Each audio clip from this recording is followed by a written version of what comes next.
کل قیامت کے دن ایک عورت 4 مردوں کو جہنم میں لے جائے گی۔ عرض کیا گیا وہ کیسے؟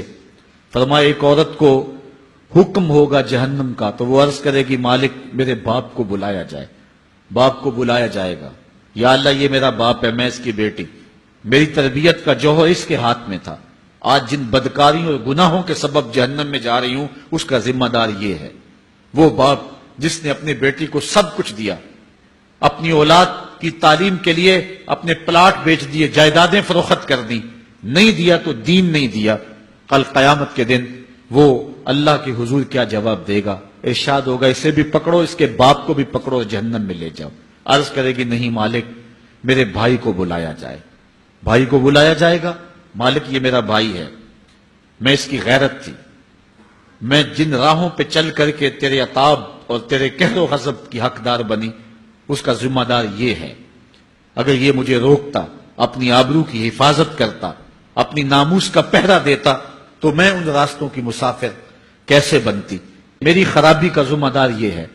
اب وہ بھائی کیا جواب دے گا جو چوکوں اور موڑوں پہ کھڑا ہو کے آنے اور جانے والی بہنوں اور بیٹیوں کو دیکھتا ہے اور یہ سمجھتا ہے کہ میری بہنیں اور میری بیٹیاں گھر میں محفوظ ہیں؟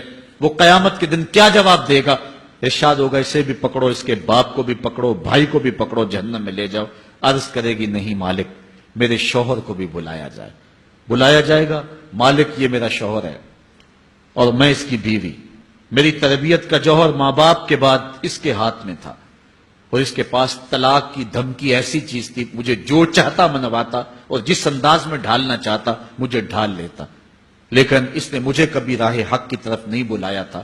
وہ شوہر کیا جواب دے گا جو خود اپنے دوستوں کو چائے پہ بلا کے اور اپنی بیوی کو سامنے برہنہ منہ بٹھا کے بعد میں اس کے حسن کی داد مانگتا ہو، بتاؤ بھابی کیسی ہے؟ تو وہ کیا جواب دے گا قیامت کے دن؟ ارشاد ہوگا اس کو بھی پکڑو، اس کے باپ کو بھی، اس کے شوہر کو بھی اور اس کے بھائی کو بھی جہنم میں لے جاؤ۔ عرض کرے گی نہیں مالک میرے بیٹے کو بھی بلایا جائے۔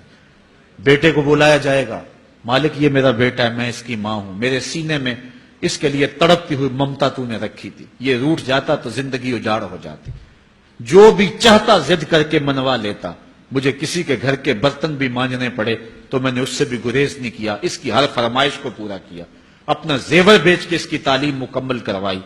اگر یہ ضد کرتا کہ امی آپ نماز نہیں پڑھتی، میں آپ کے ہاتھ کا کھانا نہیں کھاؤں گا، امی آپ یہ عمل کیوں کرتی ہیں، یہ شریعت میں جائز نہیں ہے، تو میں جو ہے وہ کھانا نہیں کھاؤں گا، تو کیا میری ممتا مجبور نہ ہو جاتی؟ اس نے ساری زندگی کیا مجھے اس کے بارے میں کوئی کہا تھا، نیکی کی طرف بلایا تھا، بدی سے روکا تھا؟ جس بیٹے نے اپنی ماں سے ہر ضد پوری کروائی ہو تو اس نے صرف دین کے بارے میں کوئی ضد نہیں کی ہے، تو وہ کل قیامت کے دن کیا جواب ہوگا؟ ارشاد ہوگا اسے بھی پکڑو، اس کے باپ کو بھی پکڑو، اس کے خامن کو بھی پکڑو، بھائی کو بھی پکڑو، بیٹے کو بھی پکڑو اور پانچوں کو گھسیٹ کے جہنم میں لے جاؤ۔ فرمایا ایک عورت 4 مردوں کو قیامت کے دن جہنم میں لے جائے گی۔ اس لیے میں اور آپ آج دیکھ لیں کہ ہمارا آخرت کا معاملہ کیا ہونے والا ہے اور ہم نے اس دنیا کے اندر کس طرح اپنی حفاظت کرنی۔